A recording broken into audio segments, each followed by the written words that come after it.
J'aimerais aujourd'hui parler du psaume 23, de continuer notre méditation sur le psaume 23 et sur la nécessité de laisser Dieu nous mener vers des eaux paisibles.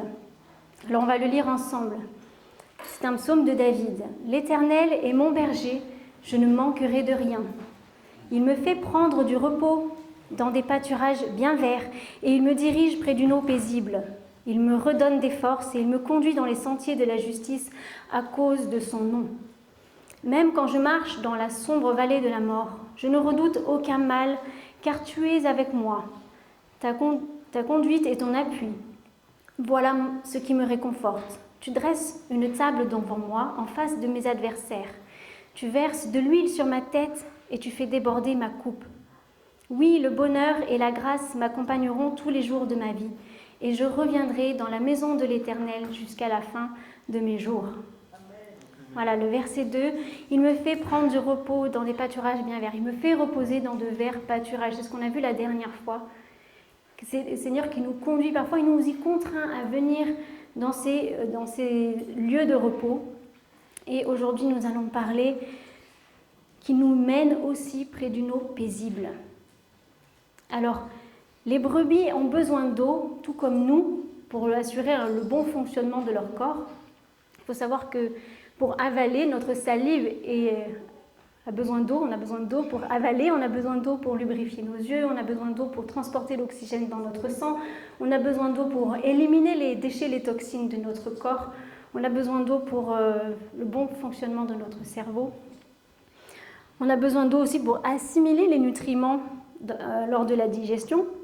Et sur le plan spirituel, c'est pareil, on a aussi besoin d'eau, déjà pour éliminer tous les déchets de nos vies, n'est-ce pas? Le péché, c'est l'eau de la repentance, l'eau de la parole qui nous purifie, mais c'est aussi l'eau de l'esprit qui va nous donner du discernement spirituel. C'est l'eau de l'esprit qui va nous permettre on va dire, d'assimiler les nutriments de la parole de Dieu. Il dit que son esprit, c'est l'onction en nous qui nous enseigne pour qu'on puisse recevoir sa parole. Donc on fait tout ce parallèle entre la vie physique et la vie spirituelle. L'eau, c'est aussi ce qui permet à notre corps de rester à la bonne température, de pouvoir, par la sueur, peut réguler la température intérieure. Et l'esprit en nous, c'est aussi lui qui va nous donner la bonne température. Quelle est la température de notre cœur spirituel? Froid ou bouillant? Pas tiède. Froid ou bouillant. C'est le Saint-Esprit vient à mettre le feu dans nos vies. C'est le feu de sa présence. Et donc il faut savoir que les brebis, elles ont deux types de sources d'eau à laquelle elles peuvent s'abreuver. Elles ne sont pas capables en tout cas de s'abreuver dans des torrents, dans une eau qui est en mouvement. Elles ont besoin d'une eau paisible. Et il y a deux types de sources à laquelle elles peuvent s'abreuver. La première, c'est la rosée du matin. Mais il y a aussi les puits. Alors les puits, c'est pas forcément, ça peut être des puits qui ont été creusés par la main de l'homme, mais il faut aussi savoir que dans le désert de Judée, on avait parlé un peu du climat et du relief la dernière fois, il n'y a pas forcément les pluies qui vont tomber directement dans le désert, mais parfois elles tombent à côté et l'eau va emprunter en fait des chemins, des lits de rivières qui sont à sec. Et il y a ce qu'on appelle des wadis, c'est ces lits de rivières qui ont parfois des grands creux dans lesquels l'eau va remplir ces creux et les sédiments vont pouvoir se déposer et du coup l'eau va devoir venir potable et saine. Et en fait, au milieu du désert, il n'y a que le berger qui sait où sont ces wadis, où sont ces zones où l'eau va pouvoir devenir potable pour les brebis. Et ça nous parle que nous aussi, dans nos vies, parfois, quand on est dans la sécheresse, ou on a parlé de la terre desséchée de nos cœurs, parfois ce matin, c'est aussi ça. Il y a des fois, on ne sait pas trop comment nous nourrir, mais le Seigneur sait comment nous nourrir. Et ces puits-là, ça nous parle qu'il ne va pas nous donner une eau qui n'est pas accessible pour nous. Il va nous donner ce dont on est capable de recevoir. D'accord ? Ça, c'est le premier point par rapport à ces puits. Et le deuxième point que j'aimerais qu'on aborde ensemble et qu'on va creuser ensemble, c'est la rosée du matin. Il faut savoir que les brebis sont capables de vivre pendant des mois dans le désert sans boire de l'eau directement s'il y a une rosée abondante le matin. Elles sont même capables de paître au clair de lune, donc déjà dans les heures de la nuit, avant le lever du soleil, si le berger est là et qui peut du coup les guider dans ces zones où la rosée est bien présente. Elles ont suffisamment d'eau, en fait en mangeant de l'herbe, elles prennent l'eau qui est sur l'herbe, sur ces brindilles, et elles ont suffisamment d'eau pour pouvoir tenir. C'est un point qui est important et qui va nous parler pour nous de l'importance de se lever tôt.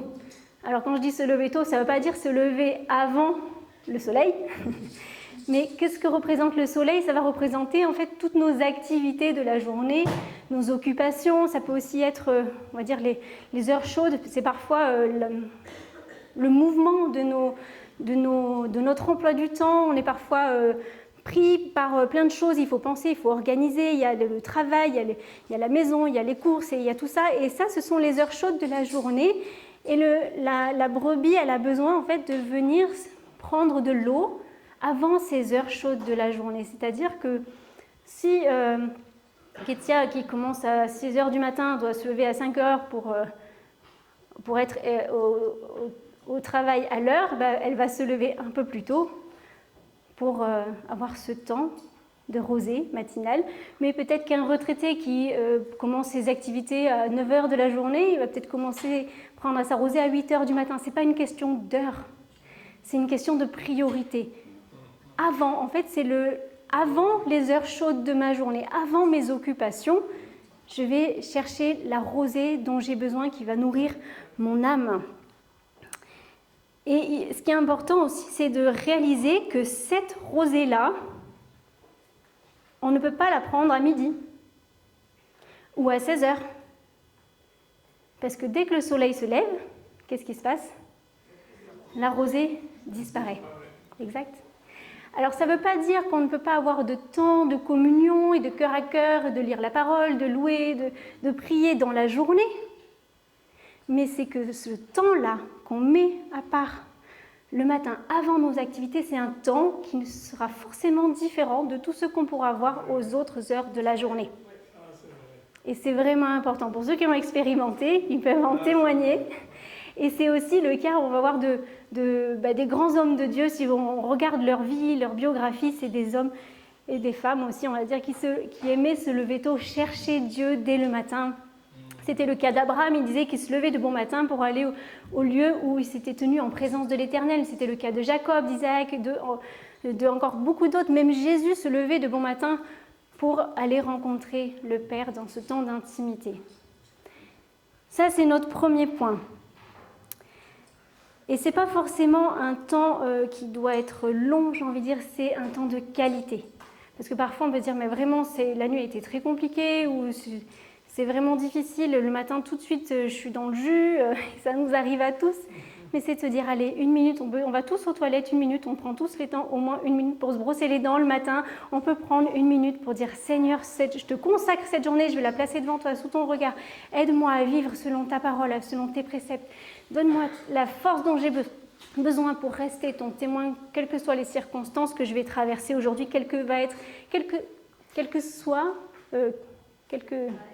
voilà, merci, la chaleur de la journée qui m'attend. Que ce soit un soleil ardent ou pas, je veux prendre ton eau vive, cette eau paisible qui est sur les petites gouttelettes dans le calme du matin. Et dans Osée, chapitre 14, verset 5, Dieu dit qu'il est lui-même la rosée pour son peuple. Alors, qu'est-ce que ça veut dire finalement? Chercher cette rosée du matin, c'est venir à la rencontre de notre Dieu. C'est chercher son cœur, chercher sa face, chercher à le connaître plus encore. Et j'aimerais faire une parenthèse. C'est que la tendance actuelle, on va dire peut-être que ça dure depuis longtemps, mais en tout cas, je trouve que c'est de plus en plus fort, c'est que la société dans laquelle on vit est centrée sur l'individu et le client est roi, ou en tout cas il croit qu'il est roi et tout lui est dû. Je vois les patients, on a un système de santé, du coup tout m'est dû, et on a un système de solidarité par rapport au travail, donc du coup pourquoi j'irais me lever tôt pour aller travailler après tout, puisque je peux toucher de l'argent sans travailler et sans me lever le matin. On est un peu dans cette attitude-là aussi, dans notre relation avec le Seigneur parfois. C'est-à-dire que, Seigneur, après tout, pourquoi est-ce que tu ne viendrais pas me rencontrer? Parce que tu vois, j'ai des besoins, et puis j'ai ci, et puis j'ai ça, et puis si tu pouvais aussi changer mon mari, parce que quand même c'est difficile, ou changer ma femme, tiens, et puis mes enfants, parce que ils sont quand même difficiles, et puis mon patron, vraiment, il est insupportable. Seigneur, fais quelque chose, change mon patron, mes collègues aussi, s'ils pouvaient changer aussi de poste, ça serait tellement bien. Et puis, en fait, on fait un Dieu à notre service. Au lieu de venir le rencontrer dans cette rosée du matin, lui qui est sur la rosée des brindilles, c'est-à-dire là, la brebis, c'est à sa hauteur.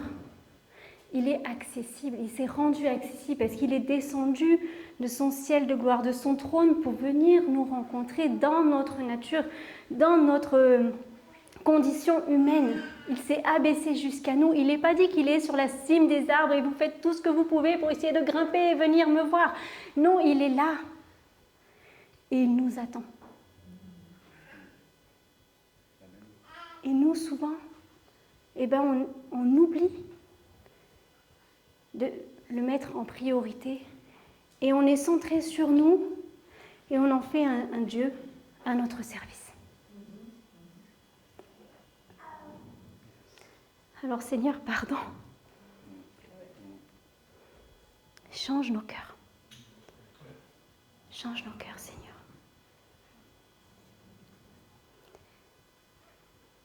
Il est un bon berger qui prend soin de ses brebis. Et il prend soin de ses brebis par rapport à nos besoins que lui connaît. Et parfois, nous, on voit nos besoins à nous et ils ont tellement d'importance qu'il nous occulte qui il est. Je crois que c'est Thierry Coq qui disait, au lieu de parler de la grandeur de tes problèmes à Dieu, parle de la grandeur de Dieu à tes problèmes. Et parfois, on a besoin de se le rappeler. Et donc, Dieu ne nous doit rien et nous lui devons tout. Ce qu'on a chanté ce matin, tout nous vient de lui et tout est pour lui. C'est exactement ça. Et on a besoin de revenir, nous, à ses pieds, à chercher son cœur et à chercher les désirs de son cœur. Plutôt que de chercher à ce que Dieu réponde à nos désirs, c'est de nous comment nous, on peut répondre aux désirs de son cœur. Et je voudrais faire une autre parenthèse encore par rapport on va dire aussi une tendance qui pourrait être dans l'Église d'une manière générale, qui est que ce soit dans le monde, j'ai envie de dire, on sait comment, humainement, j'ai envie de dire, on sait comment toucher le cœur des gens, on sait comment attirer le cœur des hommes, attirer le cœur des hommes, je veux dire de l'être humain, attirer le regard. On peut savoir très bien comment organiser une super réunion et que ça fasse sensation. Je peux mettre de la batterie, la basse, des percussions, et puis je peux prendre le micro et puis chercher vos cœurs et toucher la corde sensible dans vos émotions et puis vous dire « Ouh là là, je vis quelque chose et c'est fort ». Mais ça, si ce n'est pas l'Esprit de Dieu, oui, il y a quelque chose qui se passe parce qu'on a des émotions et c'est Dieu qui nous les a données, elles sont bonnes. Mais si ce n'est pas dans notre esprit que nous sommes touchés, il n'y aura aucun changement. Et si on veut qu'il y ait un changement, il faut que nous apprenions à attirer le regard de Dieu et à toucher son cœur à lui. Est-ce qu'on sait comment attirer le regard de Dieu? Est-ce qu'on sait comment toucher le cœur de Dieu?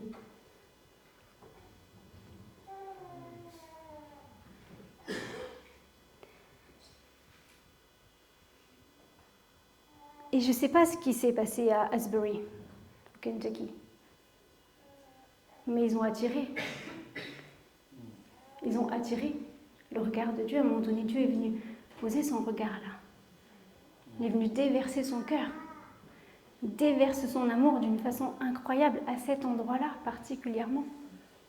Et si on regarde dans les récits des réveils, la prière, la repentance, un cœur sincère et des cœurs qui crient à Dieu, tu es le seul dont nous avons besoin. Ils ont compris que cette rosée-là, on ne peut pas vivre sans la rosée. On ne peut pas tenir dans le monde, dans le désert de ce monde, si on n'a pas la rosée du matin. Et ils sont prêts à crier et à chercher jour et nuit sa face, son cœur, sa présence.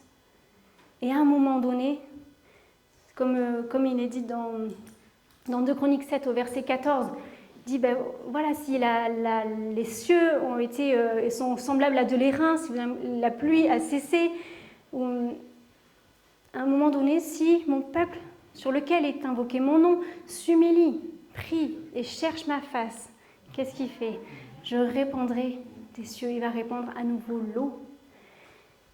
Et ça, si nous avons faim et soif de voir aussi un réveil dans notre région, dans notre pays, on ne peut pas passer à côté de chercher son cœur et de chercher sa face. Et ça, c'est se remplir de cette eau vive, cette eau paisible, qui est là dès le matin. Que ce soit dans nos vies individuelles, mais aussi en tant que communauté, en tant qu'Église, de venir chercher. C'est pas seulement sa main, parce que parfois on dit, mais Seigneur, on a besoin de tes dons, on a besoin de ton onction, et Dieu va libérer les choses. Mais la soif, on est connecté directement à la source. C'est autre chose que les dons. C'est la présence de Dieu, c'est autre chose que les dons de Dieu. Et pour ceux qui ont vécu des réveils, ont expérimenté vraiment la manifestation de la gloire de Dieu, ils vont vous dire que l'onction, c'est rien à côté de la gloire de Dieu. Et moi, je dis, Seigneur, mais déjà, si on pouvait vivre ton onction, ça serait tellement énorme. Et ceux qui ont vécu la gloire, ils disent, mais quand vous avez vécu l'onction, vous n'avez rien vu. La gloire, c'est l'atmosphère du ciel. C'est comme l'air remplit notre atmosphère ici sur la terre. La gloire de Dieu, c'est ce qui remplit le ciel. Là où il y a une absence totale de mal, totale de tristesse, de choses mauvaises. C'est la perfection absolue, la lumière resplendissante de sa gloire partout. Et Dieu parfois manifeste sa gloire au milieu de son peuple. À des moments particuliers. Pourquoi tel moment et pourquoi tel endroit? Nul ne le sait. Mais il répond au cœur, à ceux qui ont faim et soif. Il donne. Et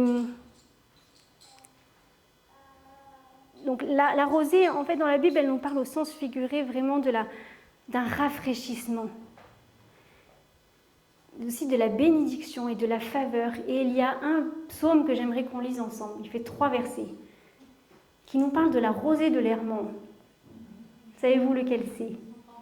133. On va le lire. Voici, ô qu'il est agréable, qu'il est doux pour des frères de demeurer ensemble. C'est comme l'huile précieuse qui, répandue sur la tête, descend sur la barbe d'Aaron et qui descend sur le bord de ses vêtements. C'est comme la rosée de l'Hermon qui descend sur les montagnes de Sion, car c'est là que l'Éternel envoie la bénédiction et la vie pour l'éternité. Et quand nous sommes réunis ensemble, dans l'unité, voilà qu'il est bon pour des frères, les frères que nous sommes, de demeurer ensemble. Alors là c'est vrai que David, il parle, c'est un des cantiques des degrés, c'est-à-dire que c'était un chant qui était chanté lors des grandes fêtes annuelles à Jérusalem, où le peuple se rassemblait des 4 coins du pays pour se retrouver à Jérusalem pour fêter la Pentecôte, la Pâque et puis je crois que les fêtes de Tabernacle. Et du coup, lorsqu'ils montaient du coup à Sion, parce que c'est sur une montagne, à Jérusalem, ils avaient des chants, et c'était un des chants qui chantait, qu'il est agréable et doux pour des frères de demeurer ensemble. Et c'est comme la rosée de l'Hermon, parce que l'Hermon, c'est une des montagnes au nord d'Israël qui a beaucoup de rosée, où les pluies sont abondantes, et du coup, il y a une grande fraîcheur et une grande fertilité dans cette terre. Et c'est comme si cette rosée-là descendait jusqu'à Sion, jusqu'à Jérusalem, où vous pouvez expérimenter du coup la joie de la présence de Dieu, sa faveur, sa bénédiction. Et c'est ce que Dieu nous promet aussi à nous, j'ai envie de dire en tant que son corps. Si nous sommes unis ensemble, eh ben, la rosée peut venir au milieu de nous. Cette rosée dont on a besoin, dont on a soif. Et j'ai envie de dire pour finir, c'est cette rosée qui va nous permettre aussi de tenir dans l'épreuve. Que ce soit le désert de nos vies individuelles, mais que ce soit le désert dans le monde dans lequel on vit, et peut-être il peut devenir encore plus ardent, encore plus difficile dans les temps qui viennent. Si on n'a pas cette rosée dans nos vies personnelles, mais aussi en tant qu'Église, on ne pourra pas tenir sous cette chaleur ardente. Encore moins si on n'a pas le berger qui va nous conduire vers des wadis où on va pouvoir trouver ces eaux paisibles. Mais c'est vraiment le point fort de ce que je voulais vous partager ce matin, de venir chercher son cœur. Et ensemble, et si on continue ensemble à persévérer, à chercher son cœur, à chercher sa face, alors à un moment donné, on va voir cette rosée des cieux descendre au milieu de nous. On va pouvoir expérimenter sa gloire, et pas seulement son onction et sa puissance, bien qu'on ait soif de vivre aussi son onction et sa puissance, de dire « Waouh, Seigneur, c'est ta gloire !» Et il a promis qu'un jour, sa gloire remplirait la terre. Mais déjà, on peut voir maintenant